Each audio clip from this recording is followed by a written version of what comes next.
Welcome to Motorsport Coaching, the podcast for racers with racers. Miss Motivate can help get you to the next level. Every episode, she talks to the best racers of today and those that can get you there. She'll help you get better. Racing news. At fitness, nutrition, sports psychology, sponsorship, social media, public relations, and media training. Connect with Miss Motivate at motivatetraining.com.au. That's MOTIV, 8, training.com.au. And now, to help get you to the next level, Miss Motivate herself, Belinda Risley. Hello, crew, and welcome to episode 140 of the Motorsport Coaching Podcast. I am your host, Belinda Risley, and thank you for joining me for this week's episode. We're going to be running through the top mistakes motorsport athletes make when seeking sponsorship. We're going to be covering things around proposals, having plans or not having plans, who to contact, what does or doesn't go into a package, as well as benefits and how to work out those. I hope you do enjoy it. This is going to be part one, and then next week we're going to run out the other 7 or 8 points that we went through in our latest webinar that we did. In there you heard that we will have some resources. So in today's podcast show notes, there will be the link to Leanne's marketing page, as well as the list of all those benefits that we listed. So make sure you do race over to those show notes and get it. And of course, Tim, if you are enjoying these episodes, we really appreciate if you can go over to your preferred platform that you listen to these podcasts on and rate and review the show to keep it listed up and high for others to benefit from our content. Again, thank you for joining me. For those who don't know me, I'm Belinda Risley. I'm the founder of Motivate Training and Management. I'm a motorsport business coach. I'm passionate about helping beginner to amateur motorsport competitors. However, I am also a mum of 2 racing boys. I've been born and bred into motorsport. I'm an athlete performance coach, obviously the host of the Motorsport Coaching Podcast. I am an FI Girls on Track champion, and I love a sponsorship. So if you're looking to develop more knowledge and awareness around sponsorship, we do have a course online. It's 8 weeks covering the whole sponsorship process, from research into actual sponsorship proposal development and sales techniques. Please race over to motivatetraining.com.au/winning and check out our online 8-week course. However, if you're wanting something more specific, more tailored to you, if you'd like to be more coached through this process, I do offer VIP coaching packages. So if you're interested in some VIP coaching packages, I'll put that link in the show notes today as well. I think it's just motivatetraining.com.au/VIP. But I'm not 100% sure. So make sure you do race over and check out the notes. Now, team, there are lots of golden nuggets in today's episode. So I do highly recommend that you listen to this either one when you are out walking, but if you are out walking, when you come back, to actually grab your pen and paper and write down. Although I listed there's 5 kind of points that we're going to go through. Each of those points generally have anywhere between about 3 to 8 different points within each of those subjects. So lots of tips. Hopefully you gain lots of it today. And again, if you do, please race over and write us a review to go into our monthly draw. All right, Tim, without any further ado, let's get on with today's show. And don't forget, next week, we'll have the other half of the webinar presentation and some more tips to get your sponsorship. So one of the biggest mistakes when it comes to seeking sponsorship is the content within the proposal. Is that a lot of the time, and I get them pretty much every single week, is that the content shouldn't be about you. It's not about your race achievements. It is all good to put about your goals, but at the end of the day, this is a marketing opportunity. And again, for those that have been following me for a long time, I'm very big on that motorsport is a business. And so when it comes to seeking sponsorship, you need to treat it like a business. So we need to make sure that when we're doing this proposal, it is all about them being the sponsor or the prospect and exactly what we can offer them. And a little bit later, we're going to go into benefits and packages and pricing and things like that as well. But just some things here is like, don't use the words like should sponsor or donation language, or words like can you help me or assist or support, because it sounds a little bit desperate. But also, if they get thousands and thousands of sponsorship proposals, organizations like Telstra, I'm talking about like Fortune 500 companies, that they could potentially just utilize the system, which I know some of them do, where they just scan through the proposals. And if it has some of those keywords, it will actually just withdraw and just throw to the junk those proposals.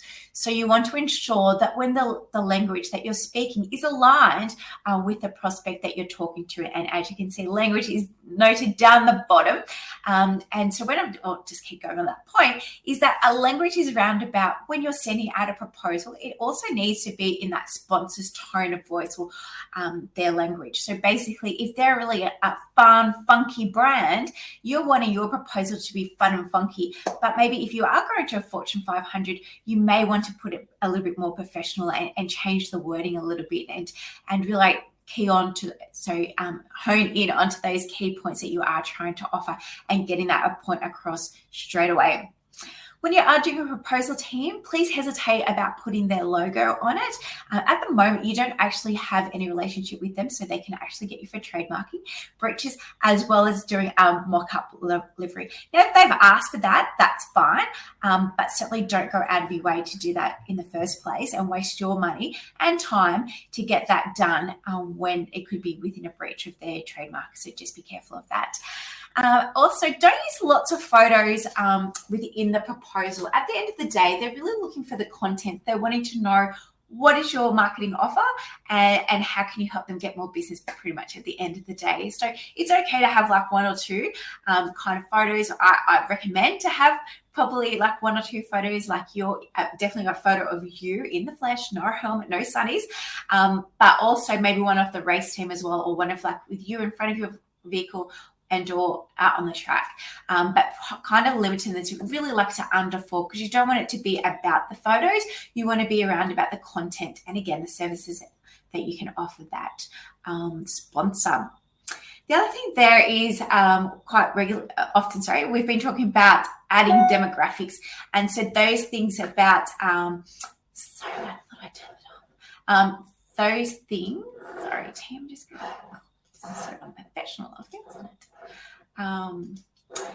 Those things being around, sex, gender, location, age, wherever they live, things that we can get off basically the social media insights.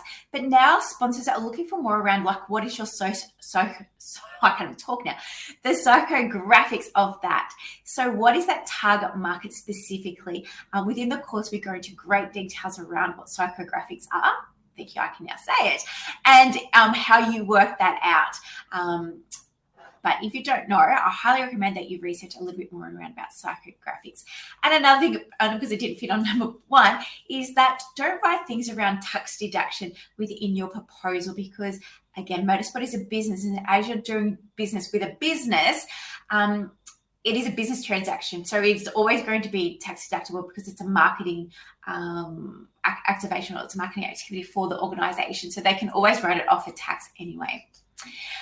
Number three, which is the big one, and as you can see at the beginning was failing to plan is plan to fail, is that no plans. I speak to athletes all the time and I go, that's fantastic. So can you show me your marketing plan? Can you show me your sales process, or can you tell me your sales process? Can you advise me what your sponsor strategy is actually once you've engaged with that sponsor? So these are the three most important plans that you need to have. And again, it doesn't have to be pages and pages, but again, Motorsport is a business. So you need to have that marketing plan. I've got a one-page template, thanks to my friend Leanne DeFazio, which is a previous guest in the Motorsport Coaching Podcast. So I'm going to add her link on the goodies when I send them out, and also her one-page marketing plan for you to access. And basically, you need to go through a SWOT analysis, so the strengths, weaknesses, opportunities, and threats, and also working more on that psychographics around about that target market that you want to attract or you want to work with. And that's going to help you identify what sponsors to attract with as well. Number two, obviously I think we've got a whole module dedicated to what we do. We have a whole module dedicated to marketing inside the Winning Sponsorship course. So again, if you're wanting to learn some more information about that, hopefully you can join us within the course. Number two is around about the sales process. Okay, so once you've now spoken to somebody, what is your follow-up timelines? How long do you wait before you follow them up? Do you normally wait 24 hours? Do you wait 48 hours? Do you wait 1 week or 2 weeks? Do you have a sales page strategy where you've actually noted it down? So the prospects, who their name is, and then when you've spoken to them, the date. What date have you actually advised them that you're going to follow up with them? Because that's all important, because it's a big part of your professionalism. It's them knowing exactly to expect your call, and you yourself being able to prioritize that time so that you can catch up with them and hopefully seal the deal. But of course, you need to have it all documented out. And these can just be dot points. They don't have to be exorbitant pages of plans. It's just like, what is your sales process once you've spoken to somebody, all the way through to closing that deal. Again, within the Winning Sponsorship course, we do have a sales module. I think it's module 6, and we're going to go into more details around about that. All right. And then the third plan is actually that sponsorship strategy. So team, once you actually get a sponsor on board, what is your plan with them? How do you engage with them regarding their activations? How often do you contact them? When do you provide them with a sponsorship report around about all of those wonderful things that we talked about, like the KPIs, all the demographics that's now following you, all the social media posts that you've done for them, all of these kind of things should be within the report. So there's the 3 plans that you really should have before you start seeking sponsorship. Number 4, as you can see, it's a big one, packages. How many times do I say it? No gold, silver, or bronze, please. Look, there's pros and cons, obviously, having packages. Some people just don't want to think about it and they just want to offer something.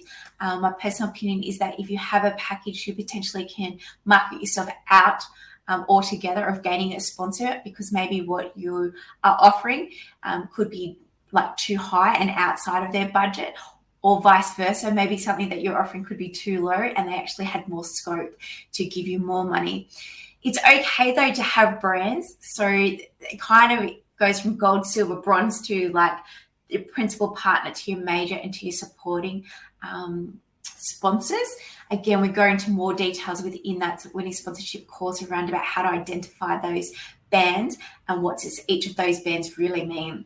And you just got to remember with the packages is that you're not selling the benefits, you're selling the marketing value. So yes, benefits are really important, because again, I think the next slide, or the slide over, is all around about benefits.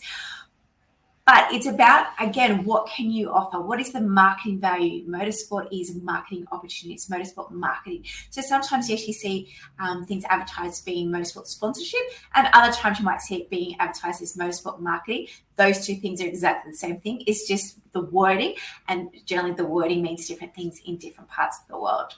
Sorry, the same things, but I should say different parts of the world uses different language. When it comes to packages, one of the biggest wins that you can actually have is offering multi-year deals. This quick tip for you.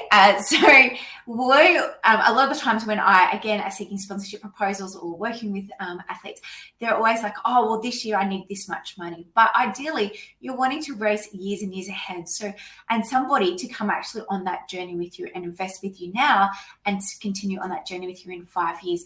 So yes, you need to map out that journey for them. But also, it's fantastic if you've got multi-year partners where you can possibly offer them a discount, first of all, or you can offer them a large sum up front. And then over the next 3 or 5 years, that actual investment decreases. So there's 2 ways of offering that multi-year package. The other thing that I see miss out, and especially with the global economics at the moment, is that people don't offer payment options. All right. So making sure that you have an affiliation with some sort of payment system. So it's like PayPal or Stripe. where you can actually take payments for your sponsors to make that investment. So a great way for overcoming that sales objection of like, I don't have that $10,000 just sitting there now, if you can go, well, actually we can do this per month, every like the 5th of every month we can direct debit your account, and we just set it up once. There's no hassle to you. Once it's established, it comes at the 5th of every month. Like, wow, how much more professional does that sound to a sponsor than going, all right, well, if you don't have 10 grand, I'm not interested, or what you don't do to payment plans. Again, it's just something small that could add a lot of value to your potential sponsor. And the other thing is that when you are seeking sponsorship away from the gold, silver, and bronze option, is that you need to know exactly what are your actual costs and expenses. So if you are going for smaller sponsors, which most of us are, if you know what your expenses are, it's easier to seek sponsorship to a local provider or international provider. If you're going, okay, well, look, I need, based on the 15 events that we're going to be racing this year, the entry fees, for example, are going to be $5,000. I'm looking for an entry-free sponsor of $5,000. So it's easier for the sponsor to relate to it, the actual investment. So make sure that you're putting somewhere within that proposal, what exactly are they getting for their money? Okay, number 5, as I said, benefits. When I see these benefits, just ensure that when it's okay to have possibly like 2 or 3 generic benefits, but don't make it all generic. This is really what is important when it comes to proposal development, that you ensure that they are bespoke, so they're personalized to the prospect that you're trying to engage with. Number 1, please don't just write logo on the car. Nobody wants that. They may, as a part of the package, but not specifically. That's why they're coming to invest with you, just to see their sticker on the car. And hey, if you've got a sponsor like that, lucky you, pop it into the chat. I'd love to know about it. Again, when you think about the benefits, you've got to think outside the square. You've got to think about what marketing opportunities can you actually offer this sponsor. You need to research your prospect and identify what did they need from this relationship, from this sponsorship. There's different types of sponsorship. Again, in module 1 of the Winning Sponsorship course, we go through those different types of sponsorship. But you need to work out what did they want and how can you give them what they want. At the end of the day, all sponsors want to increase their advocacy. So regardless if they're Fortune 500, they are still wanting fans to flock to their business, to flock to their website, to flock to their brands, to make that purchase, or to be singing their songs, to be brand loyal. I do have a freebie of over 40 ideas. So again, when I send out the recording with the slides, I'll send out that 40 options of benefits. But really, when it comes to the proposal development, that is the biggest things you need to focus on, is thinking outside of the squares to consider the marketing opportunities.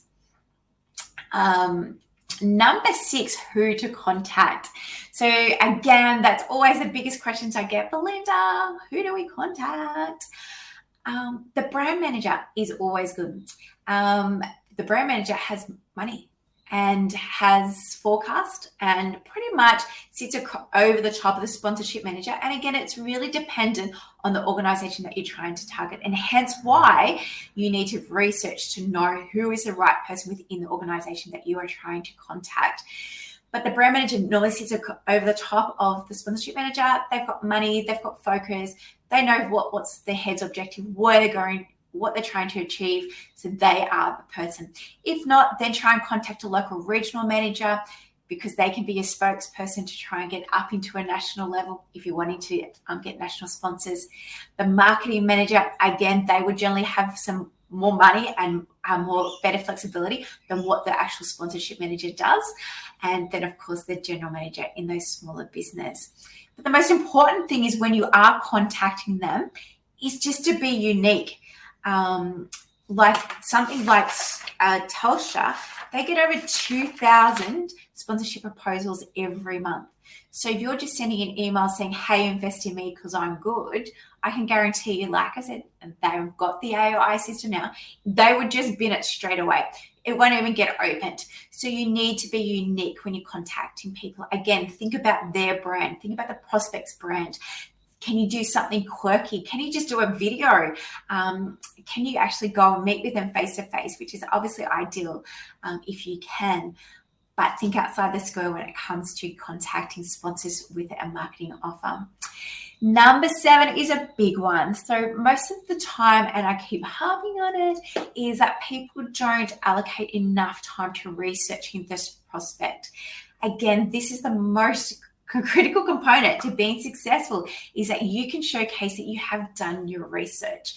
Again, but trying to be unique. Imagine having 500 same proposals hit your desk every week. However, maybe on your email body, it actually says to you, actually says to the prospect, hey, Belinda, I noticed that Motivate is concentrating on X, Y, Z at the moment through your social media posts.